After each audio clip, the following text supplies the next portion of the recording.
break, Dave King, former East London organiser. Thank you.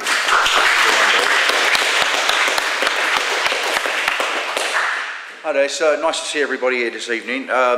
Richard is always a very difficult act to follow, as you can know. He's very competent, and I haven't spoken publicly for 13 years, so please excuse me if I'm a little bit rusty. Obviously, as Richard said, we're all here to honour that great night 20 years ago when Derek won that election. I've based my words on my memories and our appreciation of some of the people from that time.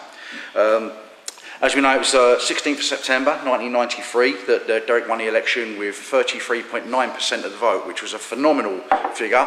And just before that, a year before, in October 92, we had another fantastic result in the same place with Barry Osborne, who got 20%. That was the highest we'd ever got as well at that particular time. So Barry's election result of 20% was a fantastic stepping stone for us to move on to Derek. So we went into that election. As Richard said, he was contacted by Eddie Butler to say, I've got a feeling we could win this. A lot of us there at that time also felt the same thing, that we had a chance of winning this, but we was also very, very aware of the tricks that the establishment play, the tricks that the media can play to try and twist people's minds, turn people. We was very, very aware of that, and we worked extremely hard and basically tried to ignore everything that was going wrong. We was intimidated by Reds everywhere we went, intimidated by the police. If they could put obstacles in our way, they would do. But we knew we had a chance of winning, and we just kept going. And we knew ultimately we was right, and that's why we kept going. During that period, how many people in this room was actually there, coming out leafleting, helping us in any way, in shape or form? Put your hand up, Sue. I know you was there as well. Yeah, but you were still active in one way or another. You were still doing bits and pieces. That's right. Yeah. Then came, after all that campaigning, came the actual election day. That was a fantastic day in itself. In fact, that there were so many of us out because there was such a good feeling within the party at that time, and we was all happy to be there. We had teams come down from Glasgow, from Birmingham, from South London. Richard's brought team over from Welling and Bexley, from places like that. We had Dave Bruce, God bless him, was no longer with us, come over from places like Enfield and Broxton. We just had people come from all over to help us because they all knew that this could have been something special, and as it turned out, it was. That day went on, and say everywhere we went, there was police, there was Reds every corner. We had people on all the polling stations, speaking to people, greeting our voters when they come in. It was a fantastic day because so many people were coming. You got my vote, thumbs up, shaking our hands or whatever. And it just felt good all day, despite the intimidation we was getting from other people. But we did it. Later on that evening came the count. That was exciting, obviously, because we knew again there was a possibility, but it was also a little bit, we was all a bit apprehensive because again we was aware of all the tricks that the establishment could play and whether or not there was any fraudulent tricks going on with the ballot boxes, everything. So we knew if this was fought fairly, we could win, but we know what the establishment's like, and we know they don't play fairly. So there was that apprehension. I don't know if anybody knows if any of you have actually been into an election count. But what they actually do is when you go in there and you have counting agents, the election agent, which was me at the time, is also in there, and other people, you can take your partners in and things like that. As long as they're all not nominated, the people come in, and you sit around the tables and you watch all of them, and they sit there and they count them into bundles of 100, and then put them in, and then they count them all. When they've finally got a result, the returning officer calls over the election agents from all the parties, and the election agents are told what the result is. So happily enough, I got the honour of knowing I was the first person in the whole world to know that Derek Beacon had won. The whole world. Because they tell the election agents first. They read out the results to us quietly in a corner, and I remember as soon as the results come in and the vote told us quietly, Dave Kingdom, the fellow's name was, very similar name to mine, but he wasn't. He turned and said, Derek Beacon has won the election. The first, and you just felt 1,000 eyes on you because you had all the counting agents from Labour, Liberals, Conservatives, and our people, and all the eyes were in this corner. And as soon as they came round, I had this big grin on my face. I turned around and put the thumbs up like that, and there was a big cheer come from our group. But also, I don't know if you remember, Richard, we was all out in the street, all these people out in the street there was a window upstairs on the stairs, and there was people from the BNP giving thumbs up outside, and there was hundreds of people out there. There was our activists that were there turned up from all over the country on the day.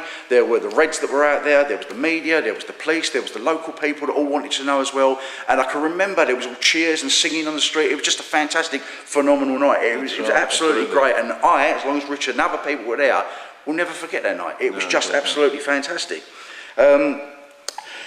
We won by 7 votes. And as soon as, within like a nanosecond of him demanding, the Labour bloke went, I want a refund. And he was standing next to me, he made me jump because I wasn't expecting it, so I quickly went like that. I actually thought he was going to jump on top of me, but he went, I want a recount. So unfortunately, we had to go all through that again.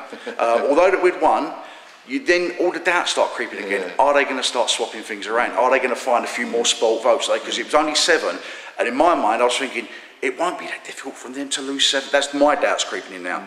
It won't be that difficult for them to lose 7 votes or add a couple somewhere else. But as it turned out, I can't remember now because I was also nervous at the recount how it was going to go, how long the recount took. But we was all sitting there nervous, waiting, and then they came back again, called the election agents over again, gave us the results, and this time it was confirmed again. And the same thing, all the eyes were on the election agents in this corner. And that's when it was announced, and it was just a fantastic day. It was absolutely brilliant. So I'm going to keep mine quite brief because obviously time's getting on. We've got other speakers as well. So I base my words around tonight on memories and appreciation of how we got there and the people involved and some of the sacrifices that some of our people have made and have had to go through. I want to remember not just the activists that helped us on the streets because they did a phenomenal job. But it goes far deeper than that. I mean, the BNP was going back years before that, so there was a long, slow build-up to this. It wasn't just that one event that did it. It was a lot of work over many, many years. And in particular, for people like Richard Edwards, this man worked tirelessly for so many years, non-stop. So, basically took over his life. And we've got to give a hell of a lot of credit to this man for everything that went on as well, because he was just...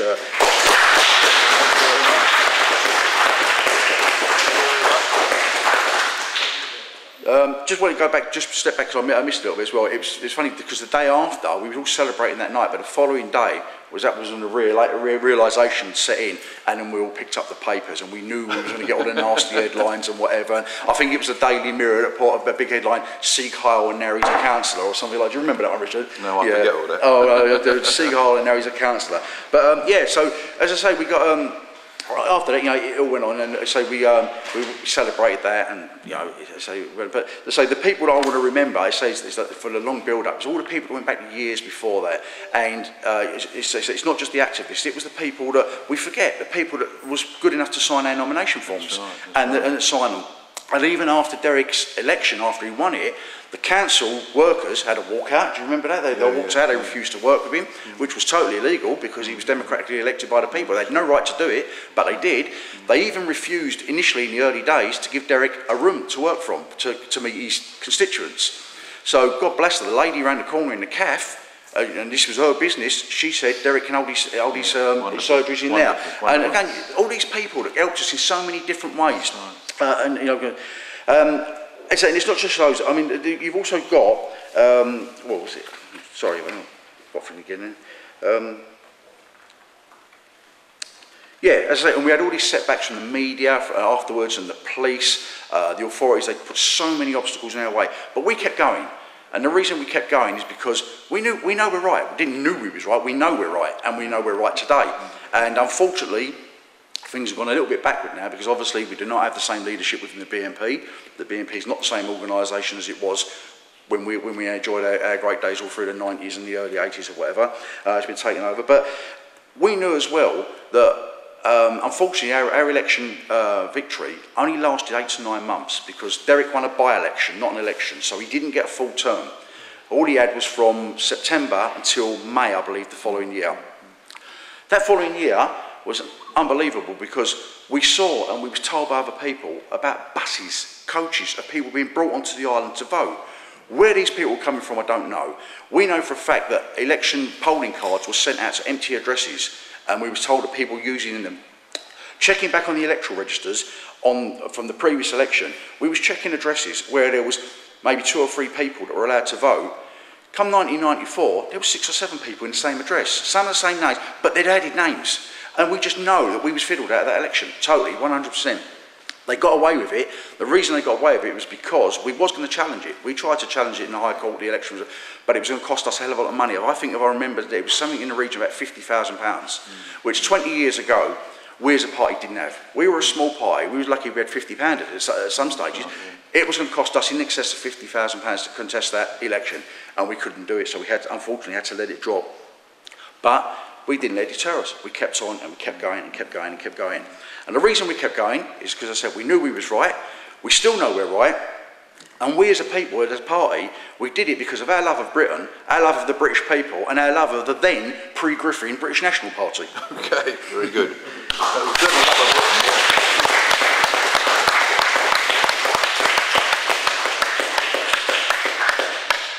Just going to talk about a few sacrifices that a few people made as well during that time and from there. Again, I'm going to mention the likes of Richard and John Morse, who have spent time in prison for their beliefs, and the establishment charging them for all sorts of crazy things. I'm going to mention people that have come under violent attack by Reds and maybe even establishment, we don't know, or whatever. People like Mike Newland, who's sitting here. This man was sitting just behind in the middle here. He was attacked in his home by a Red gang. We also had Gordon Callow, who was beaten up in the streets. We was leafleting out in Newham one day. Do you remember we got attacked by a load of people come running out of pubs, snooker queues, the lot, and we got attacked. And poor old Gordon Callow, I think he was nearing 70, and he got beat up quite badly. Didn't deter him. He was back again as soon as he could. We had Alf Waite, who used to work in the bookshop when we had our bookshop back in the day, who actually opened an explosive device that blew up in his hands that could have killed him. And the press, instead of the Sun in particular, instead of... I'm coming to Mike, yeah, coming to him. And we've got, as I say, just instead of the press reporting it as the dangerous thing that it was, they put an headline on now: bomb explodes in Nazi bunker. Nothing to do with the fact that this could have killed a man. Again, a pensioner, Alf Waite was an old man, he'd been around. But no, they want to sensationalise it. Bomb explodes in Nazi bunker. It was a right-wing bookshop. You know, it's unbelievable. And as Mike just said there as well, Michael Davison, this is another man who came under attack, and his attack was so ferocious, he lost an eye. And it didn't deter him. He spent time in hospital, and he came back, and he was there, and he was as strong as ever. It didn't deter him because he also knew that he and we were right, and he kept coming. He came back as well. And finally, I'm going to end by just saying a few things. Again, we're talking about memories. I just want to remember a few people that are now sadly no longer with us. I'm sorry if I've forgotten anybody, because I dare say there are others. But these people that that were close to me and that I know, and that could really, one, you know, for different reasons, we've lost them through ill health or whatever. One was our Leicestershire organiser, a man by the name of John Peacock, who's since gone. Another very, very strong, active organiser up and down the country, a very, very good man. We've also recently lost Jonathan Bowden, who wasn't with the BNP at the time, but a very, very good, extremely good nationalist organiser, and he was only in his late 40s, I believe. Somebody told me, 49 or something, somebody told me earlier. Terrible age to go. Also, another man very, very close to me, because as well as my position as the East London organiser, I have held a couple of other ones, and at one stage, to try and take some of the burden off of Richard, me and Dave Bruce was allocated as Richard's assistants. I was sort of in charge of the southern half, if you want, and Dave did the northern half. But I worked very, very closely with Dave, another very strong nationalist, and a man who's very, very much missed, a very, very good man, unfortunately. Finally, not last, but definitely not least, since those years, we've lost both John Tyndall and his wife Valerie. Now, again, we owe so much to John Tyndall for what he did. We owe so much to Valerie for putting up with him as well for all those years. But we owe so much to those two people, and it's such a sad loss that not all these people are no longer here. So I'd like to say thank you all for coming. Thank you for listening to me droning on, and I hope you enjoy the rest of your evening. Thank you.